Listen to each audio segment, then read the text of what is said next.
Bonjour à tous, j'espère que vous allez bien. Que Dieu notre Père et le Seigneur Jésus-Christ vous donnent la grâce et la paix à chacun d'entre vous. Dans la société moderne où nous vivons, le rythme de vie s'accélère. On a un flot d'informations qui augmente de jour en jour. Nous recevons des informations par de multiples canaux, non seulement les courriers postaux comme avant, mais il y a les courriers électroniques, il y a les SMS, les messages WhatsApp, la télévision, la radio, les réseaux sociaux, avec Facebook, TikTok et j'en passe, Twitter. Et il est devenu courant de constater que nos agendas sont surchargés. Entre les responsabilités professionnelles, entre les engagements familiaux, les activités sociales et les loisirs, il semble parfois difficile, voire impossible de trouver des moments de répit. Et cette surcharge peut entraîner des sentiments d'épuisement, de stress et même d'angoisse parfois. Et tout cela impacte non seulement notre bien-être physique, mais aussi notre santé mentale et spirituelle. La culture dans laquelle nous vivons valorise la productivité, l'occupation, souvent au détriment d'un équilibre. Et dans ce contexte, il est important et essentiel de prendre du recul et de réfléchir à nos priorités.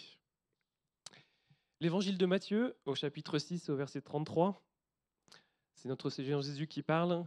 Il nous dit « Cherchez premièrement le royaume et la justice de Dieu, et toutes ces choses vous seront données par-dessus. » Si je reprends ce même verset, mais dans la traduction Semeur, il nous est dit « Faites donc du règne de Dieu et de ce qui est juste à ses yeux votre préoccupation première, et toutes ces choses vous seront données en plus. » Faites du règne de Dieu votre préoccupation première. Et ce verset du Nouveau Testament, de l'Évangile de Matthieu, résonne également avec un autre verset qui est cette fois-ci dans l'Ancien Testament, qui est situé dans le psaume 37, au verset 4. Et ce verset du psaume 37 dit « Fais de l'Éternel tes délices, et il te donnera ce que ton cœur désire. » Fais de l'Éternel tes délices. Et ce matin, nous allons parler de ce thème, faire de l'Éternel nos délices, et chercher premièrement le royaume et la justice de Dieu. Nous allons commencer par voir ce que cela signifie. Nous allons voir quels sont les bienfaits que Dieu donne à ceux qui font de l'Éternel leur délice et qui cherchent premièrement le royaume et la justice de Dieu. Donc tout d'abord, que signifie faire de l'Éternel ses délices? Je vous propose qu'on commence par lire le contexte de ce psaume 37 pour qu'on voit dans quelle situation David l'a écrit, puisqu'il s'agit d'un psaume de David. Donc nous allons lire le psaume 37 du verset 1 au verset 11. Donc, psaume de David, « Ne t'irrite pas contre les méchants, n'envie pas ceux qui font le mal, car ils sont fauchés aussi vite que l'herbe, et ils se flétrissent comme le gazon vert. Confie-toi en l'Éternel et pratique le bien. Et le pays pour demeure et la fidélité pour pâture. Fais de l'Éternel tes délices, et il te donnera ce que ton cœur désire. Recommande ton sort à l'Éternel, mets en lui ta confiance, et il agira. Il fera paraître ta justice comme la lumière, et ton droit comme le soleil à son midi. Garde le silence devant l'Éternel et espère en lui. Ne t'irrite pas contre celui qui réussit dans ses voies, contre l'homme qui vient à bout de ses mauvais desseins. Laisse la colère, abandonne la fureur. Ne t'irrite pas, ce serait mal faire. Car les méchants seront retranchés, et ceux qui espèrent en l'Éternel posséderont le pays. Encore un peu de temps et le méchant n'est plus. Tu regardes le lieu où il était et il a disparu. Les misérables possèdent le pays et jouissent abondamment de la paix. Donc on va s'en arrêter là de ce psaume. Donc ce psaume de David donc, est un psaume qui est considéré comme un psaume de sagesse, qui offre des conseils pratiques pour vivre une vie juste. Et au niveau du contexte historique dans lequel il a été écrit dans une période où David faisait face à l'injustice et à la prospérité apparente des méchants. Et ce psaume encourage à la confiance en Dieu malgré les circonstances. Donc ce verset 4 que nous avons lu, « Fais de l'Éternel tes délices, il te donnera ce que ton cœur désire ». Si nous lisons ce même verset, mais dans d'autres traductions, la version Sommer nous dit « En Dieu, mets ta joie et il comblera les vœux de ton cœur ». Mets ta joie en Dieu.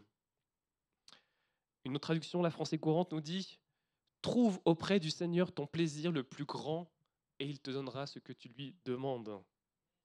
Trouver son plaisir le plus grand auprès de notre Seigneur. Fais de l'Éternel tes délices. Qu'est-ce que le délice? Le délice, c'est un état de grande joie, c'est un état de plaisir intense ou de satisfaction.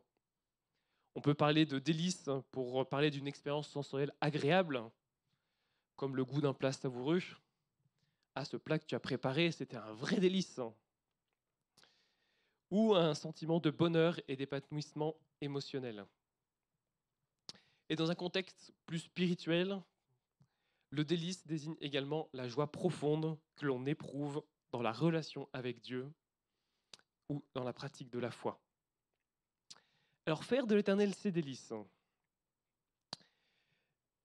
qu'est-ce que cela signifie? On peut tout d'abord dire que faire de l'Éternel ses délices, ça signifie prendre plaisir dans la parole de Dieu. Le roi David était un roi qui prenait plaisir dans la parole de Dieu. Il nous le dit dans plusieurs de ses psaumes. Nous allons prendre quelques-uns. Le psaume 1, verset 1, qui disait « Heureux l'homme qui ne marche pas selon le conseil des méchants et qui ne s'arrête pas sur la voie des pécheurs et qui ne s'assit pas en compagnie des moqueurs. »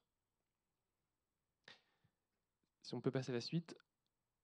Le verset 2, « Mais qui trouve plaisir dans la loi de l'Éternel et qui la médite jour et nuit. » Heureux l'homme qui trouve son plaisir dans la loi de l'Éternel et qui la médite jour et nuit. Faire de l'Éternel ses délices, c'est prendre plaisir à lire la parole de Dieu, c'est prendre plaisir à la méditer. Dans le psaume 119, au verset 172, David disait « Que ma langue chante ta parole, car tous tes commandements sont justes. » David aimait tous les commandements, il les trouvait tous justes. Et ce même psaume, verset 47, disait « Je fais mes délices de tes commandements, je les aime. » Est-ce que nous aimons la parole de Dieu? Est-ce que nous aimons tout ce qu'elle inclut? Prendre plaisir à la parole de Dieu, cela implique trouver sa joie, trouver son plaisir, trouver sa satisfaction en Dieu, en sa parole. Faire de l'Éternel ses délices, cela va au-delà d'une simple obéissance. C'est aussi une invitation à développer une relation profonde et une relation intime avec lui. Et lorsque nous plaçons notre joie en Dieu, nous commençons à voir le monde au travers de sa perspective. Maintenant, nous allons voir que signifie chercher premièrement le royaume de Dieu. Je vous propose qu'on commence par réfléchir qu'est-ce que c'est le royaume de Dieu. Il est important de comprendre ce qu'est le royaume de Dieu. Si on définit le royaume de Dieu, dans la parole de Dieu, il est souvent décrit comme un règne spirituel où Dieu exerce sa souveraineté. Il ne s'agit pas d'un lieu géographique, c'est une réalité spirituelle. Dans les évangiles, Jésus utilise plusieurs paraboles pour expliquer ce royaume. Je vous propose qu'on en lit quelques-unes dans Matthieu au chapitre 13, à partir du verset 44 à 50. Le royaume de Dieu est encore semblable à un trésor caché dans un champ. L'homme qui l'a trouvé le cache et dans sa joie, il va vendre tout ce qu'il a et achète ce champ. Le royaume de Dieu est encore semblable à un marchand qui cherche de belles perles. Il a trouvé une perle de grand prix et il est allé vendre tout ce qu'il avait et il l'a acheté. Le royaume de Dieu est encore semblable à un filet jeté dans la mer et ramassant des poissons de toute espèce. Quand il est rempli, les pêcheurs le tirent et après s'être assis sur le rivage, ils mettent dans des vases ce qui est bon et ils jettent ce qui est mauvais. Il en sera de même à la fin du monde, les anges viendront séparer les méchants d'avec les justes et ils les jetteront dans la fournaise ardente où il y aura des pleurs et des grincements de dents. Donc dans ce passage, le royaume de Dieu est présenté comme un trésor, comme un trésor caché que l'on trouve et pour lequel on est prêt à tout abandonner. Dans la première parabole, l'homme il avait vendu tout ce qu'il avait pour pouvoir acheter ce champ. Il a tout abandonné pour pouvoir rentrer dans ce royaume. C'est pareil pour cette comparaison avec les perles. Il a trouvé cette perle de grand prix, la parole de Dieu qui est une perle de grand prix, le royaume de Dieu qui est aussi quelque chose de grand prix. On abandonne. Pour pouvoir rentrer dans ce royaume de Dieu, il faut abandonner un certain nombre de choses pour pouvoir obtenir ce royaume. Parce que dans ce royaume, comme il nous est dit dans ce passage, nous voyons qu'il y a une séparation des méchants qui iront dans la fournaise ardente où il y aura des pleurs et des grincements de dents, et des justes qui iront auprès de Dieu. Donc le royaume de Dieu, c'est donc un règne où Dieu exerce, un lieu où Dieu exerce sa souveraineté. Et si nous réfléchissons un petit peu plus à ce qu'est la nature du royaume de Dieu, je vous propose qu'on lise Romains 14, versets 17 à 19, qui nous parle également du royaume de Dieu. Ce passage nous dit « Car le royaume de Dieu, ce n'est pas le manger et le boire, mais la justice, la paix, la joie par le Saint-Esprit. Celui qui sert Christ de cette manière est agréable à Dieu et approuvé des hommes. Ainsi donc, recherchons ce qui contribue à la paix et à l'édification mutuelle. » Le royaume de Dieu est ainsi caractérisé, comme nous l'avons lu, par l'amour, par la paix, par la joie et la justice. Ce passage que nous avons lu nous dit que le royaume de Dieu n'est ni la nourriture, ni la boisson, mais c'est la justice, la paix et la joie dans le Saint-Esprit. Lorsque nous vivons ces valeurs, lorsque nous témoignons de la présence de Dieu dans notre vie, nous devons nous interroger, quelles sont les valeurs que nous recherchons dans notre quotidien? Sont-elles en accord avec ces valeurs du royaume de Dieu? L'amour, la paix, la joie et la justice?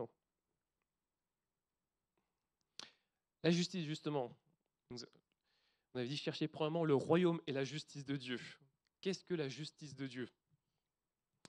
La justice de Dieu, c'est une justice qui est parfaite, qui est inébranlable. Elle dépasse les normes humaines et touche à la valeur même de Dieu. Ésaïe 61 au verset 8 nous dit « Car moi, l'Éternel, j'aime la justice. Je hais la rapine avec l'iniquité. Je leur donnerai fidèlement leur récompense et je traiterai avec eux une alliance éternelle. » Ce passage nous rappelle que Dieu aime la justice et il déteste l'injustice. La justice de Dieu se manifeste par son engagement envers les opprimés, envers les nécessiteux. Elle nous appelle à agir avec intégrité et à défendre le droit des autres. En tant que chrétiens, nous sommes appelés à chercher cette justice dans notre vie quotidienne. Cela signifie non seulement vivre en harmonie avec nos semblables, mais aussi agir avec équité, défendre ceux qui ne peuvent pas se défendre. Michée au chapitre 6, verset 8 nous dit « On t'a fait connaître, ô homme, ce qui est bien, et ce que l'Éternel demande de toi, c'est que tu pratiques la justice, que tu aimes la miséricorde et que tu marches humblement avec ton Dieu. Ce que l'Éternel demande de toi, c'est que tu pratiques la justice. » Donc ce verset nous disait « Cherchez premièrement le royaume de Dieu ». Pourquoi est-il précisé premièrement? Nous vivons dans un monde qui est rempli de distractions. Les préoccupations matérielles, les ambitions personnelles, les pressions sociales peuvent facilement nous éloigner de notre véritable objectif. Jésus nous a avertis dans Matthieu 6, pour lequel nous avons lu ce passage, de ne pas nous inquiéter de ce que nous allons manger ou porter. Ces préoccupations peuvent devenir des idoles qui prennent la place de Dieu dans notre vie. Nous devons donc nous demander, qu'est-ce qui occupe réellement notre esprit et notre cœur? Est-ce que c'est le royaume de Dieu qui occupe notre esprit ou notre cœur ou est-ce que c'est autre chose? Est-ce que c'est le résultat du dernier match de foot qui nous préoccupe?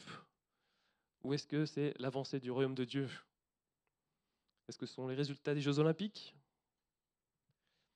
Ou est-ce que c'est la suite de ma série télévisée préférée? La parole de Dieu nous dit dans 1 Pierre 2, désirez comme des enfants nouveau-nés le lait spirituel et pur de la parole de Dieu, afin que par lui vous croissiez pour le salut. Cherchez en premier à être près de Dieu, nous lire sa parole. Si nous regardons l'exemple de Jésus, Jésus qui est notre modèle, lorsqu'il était sur cette terre, il a lui-même cherché le royaume et la justice de Dieu durant toute sa vie. Il a prêché l'évangile aux pauvres, il a guéri les malades, il a défendu les opprimés. Le ministère de Jésus, c'est un exemple parfait de ce que signifie chercher premièrement le royaume de Dieu. Dans Matthieu 9, 35, il nous est dit que Jésus parcourait toutes les villes et les villages, enseignant dans les synagogues, prêchant l'évangile du royaume et guérissant toute maladie. L'engagement de Jésus envers les autres est un modèle pour chacun d'entre nous. Et Jésus, donc, toujours qui est un modèle, sur la croix, son sacrifice sur la croix, c'est aussi l'ultime démonstration de sa justice. Par sa mort et sa résurrection, il nous a offert la rédemption et la possibilité d'entrer dans son royaume. En acceptant ce don, nous sommes appelés à vivre selon ses principes. Dans Jean, au chapitre 3 et au verset 16, il nous est dit que Dieu a tant aimé le monde qu'il a donné son Fils unique, afin que quiconque croit en lui ne périsse point, mais qu'il ait la vie éternelle. C'est un appel à la foi et à la confiance en la bonté de Dieu. Mais quels sont les bénéfices de faire de l'éternel ses délices et de rechercher premièrement le royaume de Dieu? Comme le passage le disait, fais de tes délices et il te donnera ce que ton cœur désire. Donc le premier bénéfice, c'est que Dieu te donnera ce que ton cœur désire. Il s'agit d'une promesse divine. Ce passage souligne que Dieu pourvoit à nos besoins.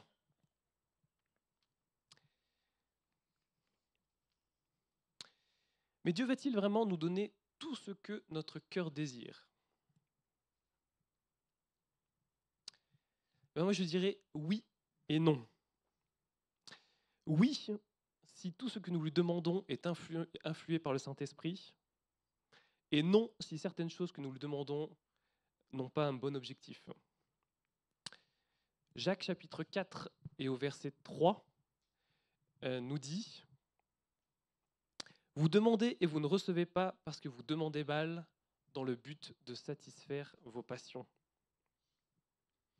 Vous demandez et vous ne recevez pas dans le but de satisfaire vos passions. Ce même verset dans la version Summer nous dit « Ou bien quand vous demandez, vous ne recevez pas, car vous demandez avec de mauvais motifs, vous voulez que l'objet de vos demandes serve à votre propre plaisir. »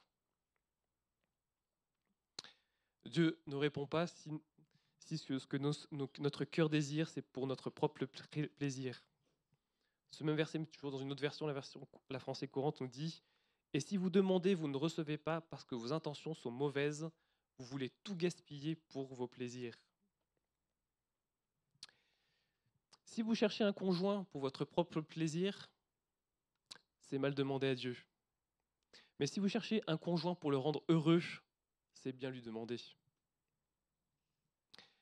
Salomon, quand Dieu lui a demandé « Demande ce que tu veux que je te donne », il a fait une réponse humble. Il a reconnu qu'il n'avait pas d'expérience et qu'il avait besoin d'un cœur intelligent pour juger le peuple de Dieu et pour discerner le bien du mal. Nous voyons cela dans 1 Roi, chapitre 3, versets 10 à 14. Donc c'est Dieu qui avait demandé à Salomon « Que veux-tu que je fasse pour toi ?»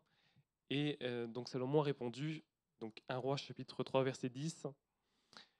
Cette demande de Salomon plut au Seigneur, donc il a demandé un cœur intelligent pour pour juger le peuple de Dieu et discerner le mal. Donc cette demande plut au Seigneur et Dieu lui dit « Puisque c'est là ce que tu demandes, puisque tu ne demandes pour toi ni une longue vie, ni les richesses, ni la mort de tes ennemis, et que tu demandes l'intelligence pour exercer la justice, voici, j'irai selon ta parole, je te donnerai un cœur sage et intelligent, de telle sorte qu'il n'y aura eu personne avant toi et qu'on ne verra jamais personne de semblable à toi. Je te donnerai en outre ce que tu n'as pas demandé, des richesses et de la gloire, de telle sorte qu'il n'y aura pendant toute ta vie aucun roi qui soit ton pareil. Et si tu marches dans mes voies en observant mes lois et mes commandements, comme l'a fait David ton père, je prolongerai tes jours. Salomon n'avait pas fait une demande pour lui, il avait fait une demande pour son peuple, pour pouvoir bien gérer le peuple que Dieu lui avait confié.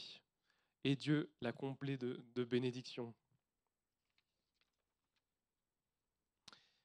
Dans la parole de Dieu, quand nous étudions la parole de Dieu, il faut étudier les différents versets de la Bible comme se complémentant les uns les autres et comme s'expliquant les uns les autres.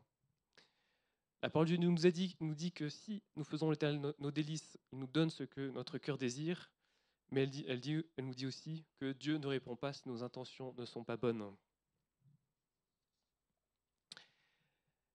Alors, quels sont les bénéfices de faire de l'Éternel ses délices? Dieu nous donne ce que notre cœur désire, si nos désirs sont en conformité à sa parole. Dieu nous apporte aussi la paix intérieure. Philippiens chapitre 4, verset 7 nous dit « Et la paix de Dieu qui surpasse toute intelligence gardera vos cœurs et vos pensées en Jésus-Christ. » De faire du temps de ses délices, de mettre sa joie en Dieu, cela nous apporte la paix.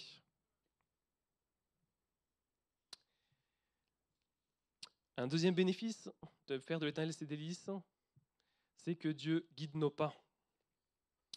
Le psaume 119 au verset 105 nous dit « Ta parole est comme une lampe qui guide tous mes pas, elle est une lumière éclairant mon chemin. » Dieu nous guide et cela aussi contribue à notre paix, de savoir que Dieu qui connaît toutes choses nous conduit dans de verts pâturages, il guide nos pas.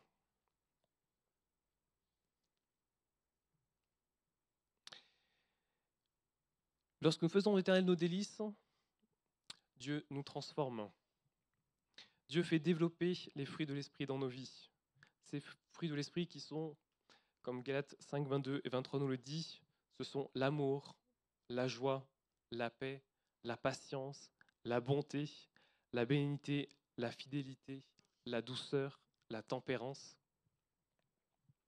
Dieu fait développer ces fruits de l'Esprit dans nos vies.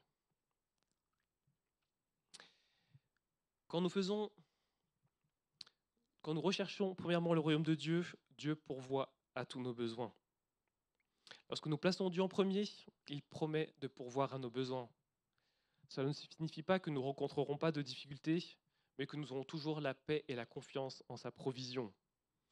Nous avons une promesse de Dieu dans Philippiens 4, 19 qui nous dit « Et mon Dieu pourvoira à tous vos besoins selon sa richesse avec gloire en Jésus-Christ. » Amen.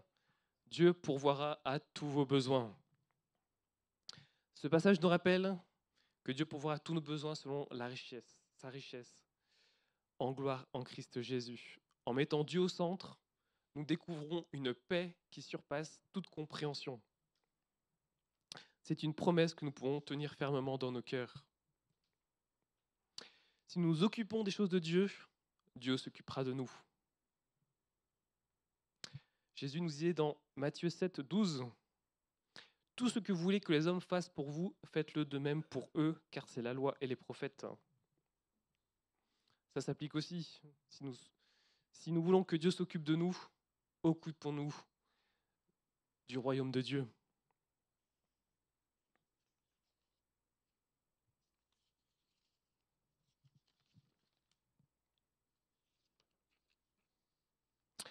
Alors, comment faire de l'Éternel ses délices et chercher premièrement le royaume et la justice de Dieu?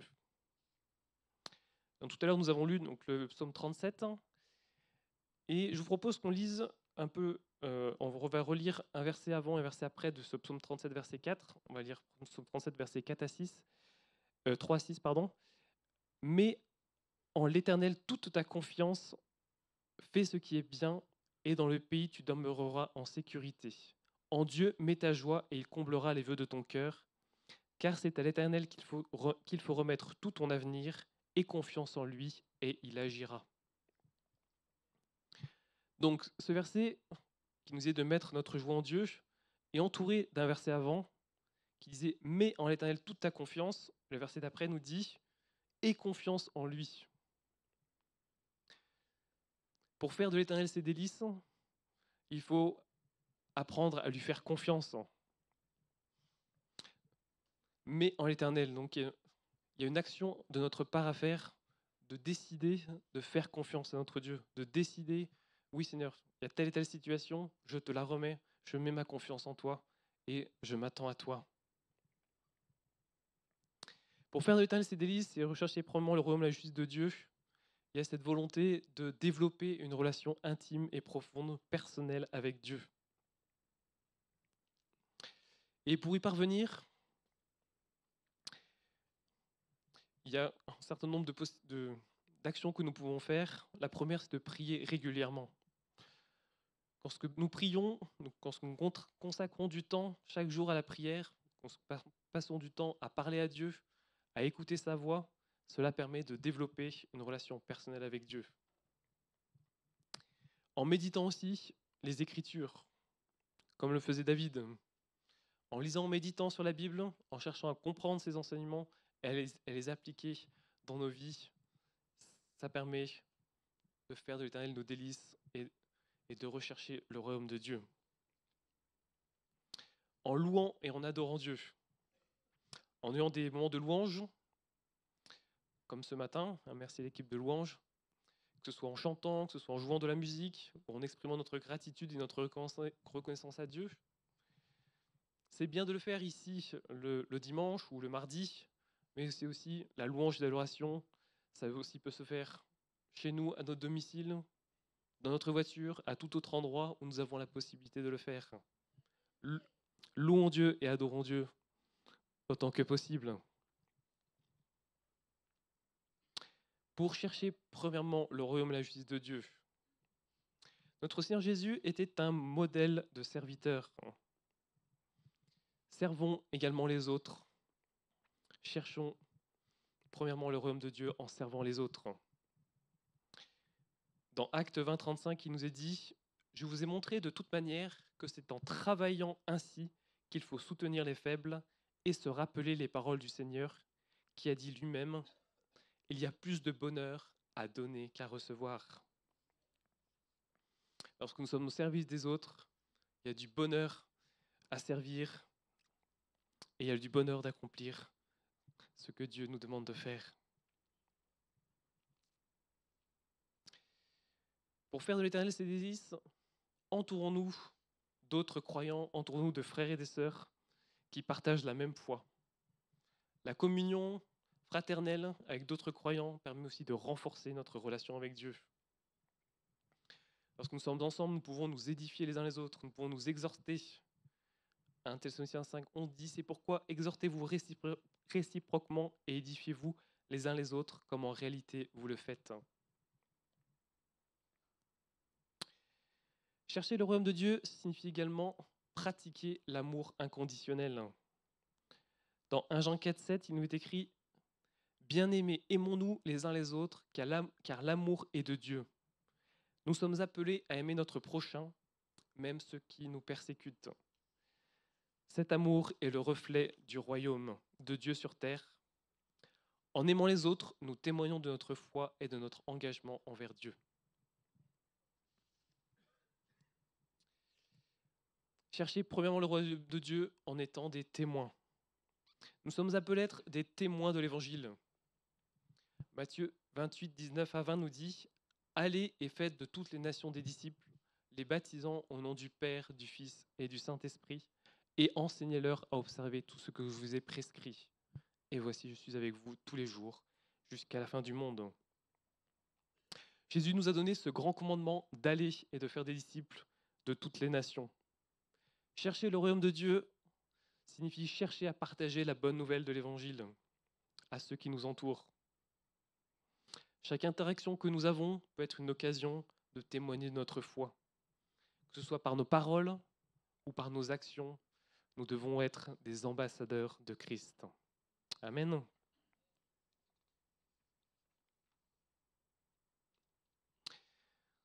Donc comme nous développons notre intimité avec Dieu, nous commençons à penser davantage comme lui pense, à aimer comme lui aime et à désirer ce que lui désire. Et c'est alors que si nous faisons de lui ses délices, il nous donnera ce que notre cœur désire, puisque notre cœur va commencer à désirer ce que Dieu désire aussi. Pour conclure, faire de l'Éternel des délices et chercher d'abord son royaume et sa justice, c'est vraiment une invitation à remettre nos priorités en ordre. Quand nous plaçons Dieu au centre de notre vie, nous découvrons une joie et une paix qui nous accompagnent au quotidien. C'est comme une boussole qui nous guide, nous aidant à nous éloigner des distractions superficielles et à nous concentrer sur ce qui compte vraiment. En développant une relation authentique avec Dieu, nous nous transformons et nous renforçons notre foi, ce qui nous pousse à vivre selon ses enseignements. Et vous savez quoi ? En cherchant d'abord le royaume de Dieu, nous pouvons être sûrs que tout le reste suivra. Alors engageons-nous à suivre et à faire de l'Éternel nos délices. C'est là où se trouve la plénitude de vie qu'il a prévue pour chacun de nous. Amen. Alléluia. Seigneur, nous te remercions, Seigneur, pour ta parole. Nous te remercions.